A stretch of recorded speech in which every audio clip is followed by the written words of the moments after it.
and we've read every letter, and we will be passing along every letter to every member of Congress. And have worked their way all the way up to Kentucky, all the way up through Illinois, Great Lakes, and the northern states are panicked. Everybody's worried about these fish. They're moving quickly. The entire cove erupted. There had to be 10,000 of them out there. Fishing in this lake has went down, I mean, substantially in the last 10 years. Asian carp move in, all the other fish move out. When you catch a group of Asian carp, there are no sport fish with them. So you pull in a bay that has 50,000 pounds of Asian carp in it, there are no bass, there are no bluegill, no crappie, they're gone. You know, it was 2 short years ago, people were giving up on our lakes, especially Lake Barkley. They said it was dead, and they were pretty close to right. The bass fishing was terrible. Our tourism was going down. People were going to other places because they didn't like Asian carp jumping in their boats. But these hero commercial fishermen started fishing for these fish. The subsidies started up, and over the past 2 years, things have dramatically changed. I started commercial fishing June of 2019.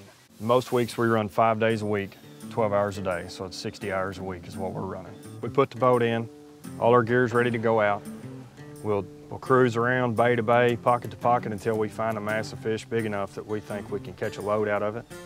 We'll start deploying nets out of the front of the boat, try to get the fish blocked off, push them into the net, and then we pick them and go home. From the food grade market, we get 16 cents a pound. From the meal market, we get 8 cents a pound. 8 cents a pound, you have to work your fingertips off. Subsidy is the #1 driver for this. It's the only thing that is performance-based money.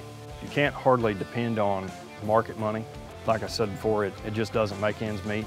But you know, if you go have a good day, if you get 10,000 pounds and you bring them in, you're gonna get the subsidy for that weight. Wind blowing out of the back. Got that room, you won't drift over your other net. They start settling down. They'll bury themselves, they'll go way out here in the river. There is nothing better than commercial fishermen for our problem. We are out here 5 to 7 days a week.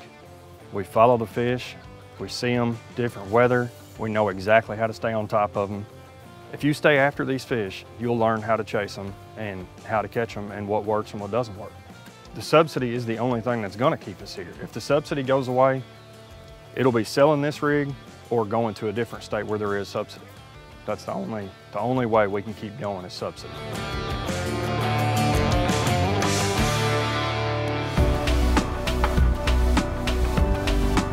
Marina owners are coming up to me saying no one talks about Asian carp anymore because they don't see them jumping as much. Our tourism is back. Bait fish are becoming plentiful again, and the bass fishermen, the crappie fishermen, the cat fishermen, they're all coming back to our lakes. And this is because we are overfishing these carp to a point to where we're dragging out thousands of pounds per day. We're still working on it. We've had great success on getting a lot of these fish out of the system with the commercial fishermen working hard, and we're still fighting this problem. So please believe me that I'm working hard locally alongside with Judge Wade White in Lyon County. And I'm also working with Yamaha. And you see it on my boat, you'll see it on my truck, you'll see the emblem Right Waters. And Right Waters is Yamaha's conservancy group for angler rights. And Yamaha has been behind and helped me push this issue on Asian carp here regionally, locally, and at the federal level. So that's what you see on my tournament shirt, on my boat, on my truck, is Yamaha Right Waters. I urge you to go to yamaha.com, click on the Right Waters button to learn more about what Yamaha is doing for anglers.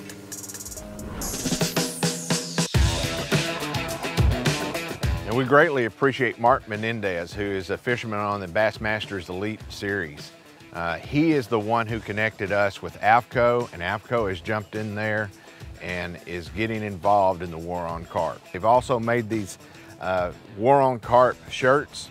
Every time somebody buys a War on Carp shirt, $5 more goes toward conserving our waters. We appreciate AFTCO getting involved, sending this subsidy money here. That way we can continue to fish our home water and make this fishery, what it was 10 years ago.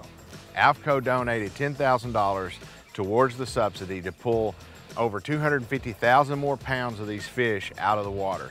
Last year we took 6 million pounds out, and if you don't think it makes a difference, let's take 6 million pounds and dump it back in this lake and go riding around. As you've seen today, Kentucky Lake, there's no way it's dead. It's coming back. So we're seeing a lot of growth and a lot of good fish coming back into our lakes. We're going to keep up all the efforts on behalf of every licensed fisherman, every kid that loves to fish on getting these carp out of our lakes. I promise you that. The war on carp is long from over, but we are starting to win. These commercial fishermen are bringing these lakes back to the way they used to be. Our politicians are getting involved and giving us the money and the regulations we need. And companies like Yamaha and companies like AFTCO are really getting involved to conserve and protect their fisheries around here. And that is what's going to cause us to win the war on carp.